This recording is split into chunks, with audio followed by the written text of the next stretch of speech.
Në vitin 2023, domethënë jam konë në Poloni edhe në Rumani. Suksese më të madhe kom pas mas këtyne, kur jam kthy, kur jam kanë do galla online kështu. Në vitin 2023, në fund të vitit, ka qenë një turnament online, ku kom dal me një grup shumë shtirë, kom arrit me dal top 12 në Evropë. Kundër Serbisë, faktikisht e kom pas në schedule kështu, para pame me lujt, po lojtari i Serbisë ka refuzuar me lujt.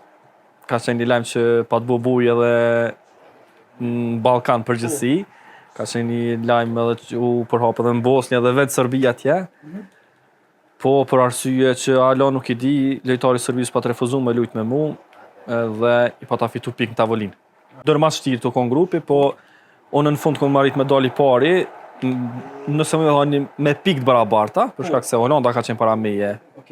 Po pikët e kom pas barabar me Hollandën, ne kena ndo venin e parë dhe dytin bashkë me tonë në grupin ton, rrjedhimisht që ka ratë që jam kon i kualifikum për ose top 12 në Evropë. Vitin e kalum kom pas, u kanë planifikuar me shku në Riyadh të Arabi Saudite, po për arsye jo edhe shumë të qarta i futbollit, veç loja i futbollit, se turnamenti është majt, po veç i futbollit është anullu për krejt botën, domethënë, për gjithë lojtarët e krejt botës.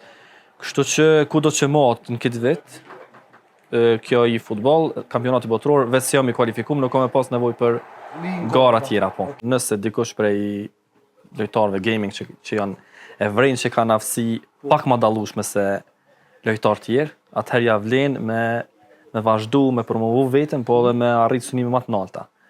Po nëse është random player, do të thonë lojtarë zakonisht të tjerë, bën kanë njerë me lujt, bën me lujt me show kanë njerë, bën për shef, po mos më argju kohën më të madhe këtu, kur mundesh më kam diçka tjetër që ja vlen edhe që e din që mundesh me pas dikon sukses. Shënjestër.net